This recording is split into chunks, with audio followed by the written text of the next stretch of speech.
Very good morning friend, welcome back to my YouTube channel JD classes. आपका सबका मेरे channel में स्वागत है। मैं आपका होस्ट, आपका मेंटर, आपका टीचर जेडी सर।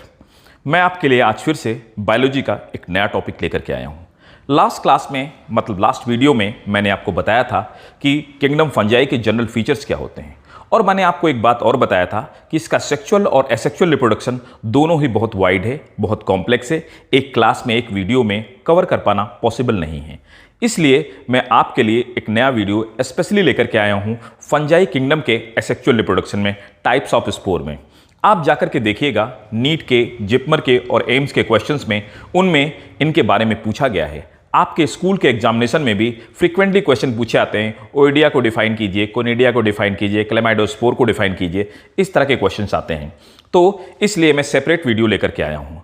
मेरा एज यूजुअल जैसे क्लेम था कि मुझसे ज़्यादा वाइड और मुझसे ज़्यादा क्वालिटीफुल वीडियो जो कि बच्चों के लिए इंपॉर्टेंट हो, वो लेकर के फ्री ऑफ कॉस्ट तो एटलीस्ट कोई नहीं आएगा। इसलिए आप भी मेरा सहयोग कीजिए मेरे इस मिशन में, जिससे कि एजुकेशन उन लोगों तक पहुंचाई जा सके जो बच्चे टियर 3 सिटीज़ में रहते हैं, they are deprived from quality education, तो उन तक फ्री ऑफ कॉस्ट एजुकेशन को पहुंचाया जाए। प्लीज़ मेरे मिशन में मेरा सहयोग कीजिए। तो अगर आपको ये वीडियो इन्फॉर्मेटिव लगे, अगर आपको ये वीडियो क्वालिटीफुल लगे और यूँ लगे कि ये बच्चों की हेल्प करेगा, तो प्लीज़ इसको लाइक कीजिए, सब्सक्राइब कीजिए, शेयर कीजिए, दूसरों तक पहुंचाइए। क्यों? एज यूजुअल जैसे मैं आपसे कहता हूं कि एजुकेशन जितनी बांटी जाए उतनी ही बढ़ती है। इसी स्पिरिट के साथ में स्टार्ट करते हैं। So welcome back again in my topic, और हम स्टार्ट करते हैं asexual reproduction in fungi. So come on the class. Okay, देखिए टाइप्स ऑफ एसेक्सुअल स्पोर्स में यहां पे 10 टाइप के स्पोर्स मैंने डिस्क्राइब किए हुए हैं, मेंशन किए हुए हैं। इनमें से सबसे पहला हमारा जू स्पोर है। जू स्पोर मेनली मोटाइल होते हैं। ये ऐसे मीडियम में पाए जाते हैं जहां पे वाटर की क्वांटिटी अधिक होती है, या वो फंगस जो एक्वेटिक होते हैं या फिर जिनके लिए वाटर या मॉइस्चर की जरूरत पड़ती है। इन्हें क्लेमाइडोस्पोर कहते हैं। ये एक्चुअली नेकेड होते हैं। नेकेड होने का ये मतलब हुआ कि इनके ऊपर सेल वॉल नहीं पाई जाती, ठीक है। तो इनके ऊपर सेल वॉल नहीं पाई जाती है, तो सेल वॉल का फॉर्मेशन नहीं होता है। इनमें जो फ्लैजिला पाए जाते हैं, ये फ्लैजिला एंटीरियर हो सकते हैं, लेटरल हो सकते हैं, साइड में मतलब, या फिर पोस्टीरियर भी हो सकते हैं, पीछे की तरफ भी फ्लैजिला इनमें मौजूद हो सकते हैं। एक और खास बात कि जो फ्लैजिला होते हैं, इन फ्लैजिला में ये दो तरह के इसमें फ्लैजिला पाए जाते हैं। फ्लैजिला एक स्मूथ दिख रहा है, दूसरे में छोटे छोटे हेयर लाइक स्ट्रक्चर दिख रहे हैं। इस तरह के फ्लैजिला को, जिनमें दोनों फ्लैजिला डिफरेंट टाइप के होते हैं, मैं लास्ट वीडियो में भी बता चुका हूं, उसे हेट्रोकोन्ट फ्लैजिला कहते हैं। तो इनमें हेट्रोकोन्ट फ्लैजिला पाए जाते हैं। इसका एग्जाम्पल मैं आपको बताता हूं। इसका एग्जाम्पल है, एक फंगस है फाइटोप्थोरा इन्फेस्टॉन। फाइटोप्थोरा इन्फेस्टॉन ये पोटैटो में लाइट ब्लेड डिजीज करता है, और ये एक बार ग्रेट फेमाइन यूरोप में आई थी, उसके लिए फंगस रिस्पॉन्सिबल था। ऐसे आप याद रखेंगे। इनके बारे में हम और डिस्कशन करेंगे, राइट। तो फेवरेबल कंडीशन आने पे ये स्पोरेंजिया फट जाती है। बहुत सारे जो स्पोर्स होते हैं, ये स्पोर बाहर रिलीज हो जाते हैं। ये एक्चुअली डिप्लॉयड स्पोर होते हैं और रिलीज होकर के शटल डाउन हो जाते हैं और नए फंगस का फॉर्मेशन करते हैं। दूसरे नंबर पर आते हैं स्पोरेंजियोस्पोर। स्पोरेंजियोस्पोर, देखिए यहां पर जो स्पोर डेवलप हुए वो इंटरनल थे, इन्हें हम एंडोस्पोर्स बोलते हैं, राइट। स्पोरेंजियोस्पोर यहां पर एक क्लब शेप एक स्ट्रक्चर है, ये बॉल जैसा स्ट्रक्चर है। इसके अंदर बहुत माइटोसिस के डिविजन्स होते हैं। बहुत सारे डिवीजन के बाद छोटे छोटे नॉन मोटाइल स्पोर का फॉर्मेशन होता है। इस स्पोर्स को हम स्पोंजियोस्पोर बोलते हैं, और जिनके ऊपर स्पोंजियोस्पोर बनते हैं, ऐसे स्पोर्स को हम, ऐसे स्पोर की बॉडी को स्पोरेंजियोफोर कहते हैं।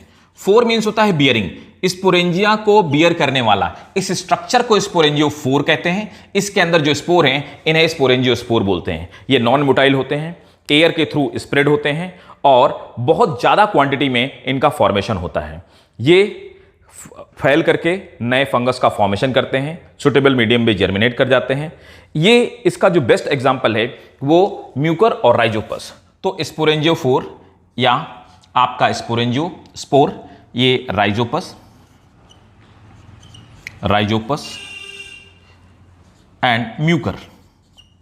तो राइजोपस और म्यूकर में इस तरह के स्पोरेंजियोस्पोर का फॉर्मेशन होता है। अब आ जाते हैं क्लेमाइडोस्पोर में। क्लेमाइडोस्पोर हमारे बहुत ही टफ वॉल के होते हैं, मतलब ये हार्ड कवरिंग के बने होते हैं। ये हार्ड कवरिंग के बने होते हैं, इसका सीधा सा मतलब है कि इनका जो फॉर्मेशन होता होगा वो अनफेवरेबल कंडीशन में होता होगा। यहां पर हाइफा के बीच बीच में कुछ प्रोटोप्लाज्म इकट्ठा हो जाता है, इसके चारों तरफ एक टफ वॉल या हार्ड सेल वॉल का फॉर्मेशन हो जाता है और ये अपने मदर हाइफा से अलग होकर के स्प्रेड हो जाते हैं। अनफेवरेबल कंडीशन को पास आउट करते हैं। फेवरेबल कंडीशन आने पर ये रप्चर होते हैं, जर्मिनेट होते हैं और नए फंगस का फॉर्मेशन कर पाते हैं, राइट। तो ये हमारे इस टाइप के जो क्लेमाइडोस्पोर्स होते हैं, इन क्लेमाइडोस्पोर्स का फॉर्मेशन राइजोपस में ही होता है। जैसे कि हमने अभी थोड़ी देर पहले पढ़ा, तो फेवरेबल कंडीशन में स्पोरेंजियोस्पोर बनते हैं, लेकिन अनफेवरेबल कंडीशन में क्लेमाइडोस्पोर राइजोपस में बनते हैं और फेवरेबल कंडीशन आने पर फिर से वैसे ही बिहेव करने लगते हैं। इस तरह के स्पोर्स को, जो स्पोर अनफेवरेबल कंडीशन को पास आउट करने के लिए बनाए जाते हैं, उन्हें हम पेरीनेटिंग स्पोर्स बोलते हैं। They are called perennating spore. इन्हें हम पेरीनेटिंग स्पोर्स कहते हैं, राइट। तो ये पेरीनेटिंग स्पोर्स हैं जो अनफेवरेबल कंडीशन को पास आउट करने के लिए बनते हैं। नेक्स्ट आते हैं ओइडिया में। अब जो ओइडिया होती है, यहां पर सेल्स डिवाइड हो जाती हैं। ये थिन वॉल्ड स्पोर होते हैं। ये एक्वेटिक मीडियम में मेनली बनते हैं। जो फंगस एक्वेटिक होते हैं, मतलब वाटर में पाए जाने वाले फंगस होते हैं, उनमें ये सेल्स डिवाइड करके अलग हो जाती है। ओइडिया की एक खास बात और होती है, इनमें बडिंग का भी ऑप्शन होता है। ये बड का फॉर्मेशन करते हैं और बड फॉर्म करके और भी नए तरह के ओइडिया का फॉर्मेशन करते हैं। इसकी एक और खास बात होती है, ये तभी बनते हैं जब वाटर मीडियम में शुगर का अमाउंट ज़्यादा हो, कुछ पर्टिकुलर टाइप के सॉल्ट ज़्यादा हो, या फिर एक्सेस में वाटर मौजूद हो, तभी इनका फॉर्मेशन होता है। इनकी खास बात क्या होती है, ये मल्टीप्लाई करते हैं बडिंग मीडियम के थ्रू, यही इनकी खास बात होती है। इसका अगर मैं एग्जाम्पल कहूं तो एस्परजिलस इसका बेस्ट एग्जाम्पल है। Aspergillus is the best example for the multiplication through oidia। तो ओइडिया के थ्रू एस्परजिलस में होता है और राइजोपस में आपको पहले ही बता चुका हूं, राइजोपस के थ्रू होता है फेवरेबल कंडीशन में। अब आ जाते हैं नेक्स्ट अगर मैं बात करूं कोनिडिया की। अब देखिए कोनिडिया में क्या होता है, कोनिडिया पाया जाता है इस तरह से, ये जो ऊपर की इनकी बॉडी है, इनको हम कोनिडियोफोर कहते हैं। क्या कहते हैं? They are called conidiophore. Conidiophore means conidia को बियर करने वाली बॉडी। इसके ऊपर एक्सोजीनियसली, मतलब बाहर की तरफ स्पोर का फॉर्मेशन होता है, इसीलिए इन स्पोर को हम एक्सोजीनस स्पोर कहते हैं। इसका जो बेस्ट एग्जाम्पल पेनिसिलियम इसका बेस्ट एग्जाम्पल है। तो पेनिसिलियम में आप देखेंगे और एस्परजिलस में देखेंगे, तो पेनिसिलियम एंड एस्परजिलस इसके बेस्ट एग्जाम्पल हैं, जिनमें इस तरह की आपको फ्रूटिंग बॉडीज दिखाई देंगी और ये स्पोर फैल जाते हैं और नए पेनिसिलियम का फॉर्मेशन करते हैं। हाँ, पेनिसिलियम वही जिससे हम पेनिसिलिन एक्सट्रैक्ट करते हैं। नेक्स्ट आ जाते हैं एस्कोस्पोर में। एस्कोस्पोर जो पिक्यूलियर फीचर है, आपने एक फंजाई के बारे में पढ़ा होगा, जिस फंजाई को हम एस्कोमाइसिटीज कहते हैं। तो एस्कोमाइसिटीज का ये फीचर है। इन स्पोर्स को हम मियोस्पोर्स बोलते हैं। मियोस्पोर्स इसलिए बोलते हैं क्योंकि पहले इनमें मियोसिस होती है और बाद में माइटोसिस होती है। नॉर्मली एक ये जो एक एस्कस है, इसे हम एस्कस कहते हैं। एक्चुअली इस बॉडी को एस्कस कहते हैं। इस एस्कस के अंदर 8 एक्सोस्पोर का फॉर्मेशन होता है। रीजन ये कि पहले मियोसिस होती है तो 4 बनते हैं, मियोसिस के बाद एक बार माइटोसिस होती है तो 4 से 8 हो जाते हैं। तो नॉर्मली 8 एक्सोस्पोर का फॉर्मेशन होता है। एस्कोमाइसिटीज इसका बेस्ट एग्जांपल है। ये एंडोजीनस स्पोर है क्योंकि ये इंटरनल बॉडी में डेवलप होते हैं। नेक्स्ट आ जाते हैं बेसिडियोस्पोर्स में। बेसिडियोस्पोर जो होते हैं, ये फीचर है बेसिडियोमाइसिटीज का। बेसिडियोमाइसिटीज एक फंगस है। ये एक फंगस की एक क्लास है जिसमें बेसिडियम का फॉर्मेशन होता है। ये आपके जो बेसिडियोस्पोर होते हैं या क्लैप शेप्ड होते हैं, बाहर की तरफ डेवलप होते हैं।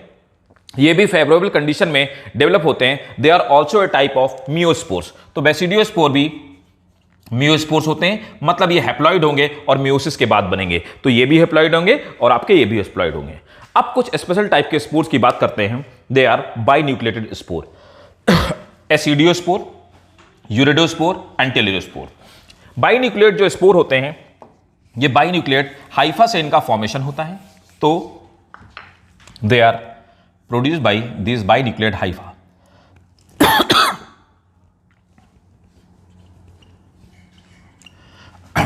ये जो बाइन्यूक्लिएट स्पोर्स होते हैं, इनमें से सबसे पहले आते हैं एसिडियोस्पोर, यूरिडोस्पोर एंड टेलोरोस्पोर। ये जितने भी स्पोर्स होते हैं, ये एक फंजाई है, उसे हम कहते हैं पक्सिनिया ग्रैमिनिस। पक्सिनिया ग्रैमिनिस क्या करती है? Puccinia graminis is responsible for the black rust of wheat. तो व्हीट में ब्लैक रस्ट कॉज कर सकती है, जिसकी वजह से ये व्हीट की पूरी क्रॉप को डिस्ट्रॉय कर देती है, राइट। तो ये बाइन्यूक्लिएट स्पोर होते हैं। They are tough kind of spore, ये अनफेवरेबल कंडीशन में बनते हैं। These are produced in favourable condition, right. ये सभी पक्सिनिया ग्रैमिनिस में ये 3 अलग अलग टाइप के स्पोर्स का फॉर्मेशन होता है, और याद रखेंगे ये बाइन्यूक्लिएट हाइफा से बनते हैं और बाइन्यूक्लिएट स्पोर होते हैं। So this was all about the spores, type of spores in fungi. तो ये जितने तरह के एसेक्सुअल स्पोर्स होते हैं, उन सभी स्पोर्स को मैंने आपके सामने डिस्क्राइब किया, and they are very important part. तो इनके एग्जाम्पल के साथ में, इनके फीचर के और कैरेक्टरिस्टिक के साथ में आप प्लीज याद रखिएगा, right. So thank you guys watching me. मैं आपका होस्ट, आपका mentor Jayant Dwivedi. So all the best to you. और साथ में अगर आपको वीडियो इंफॉर्मेटिव लगा हो, प्लीज लाइक करें, शेयर करें, सब्सक्राइब करें और दूसरों तक भी पहुंचाएं। Thank you so much.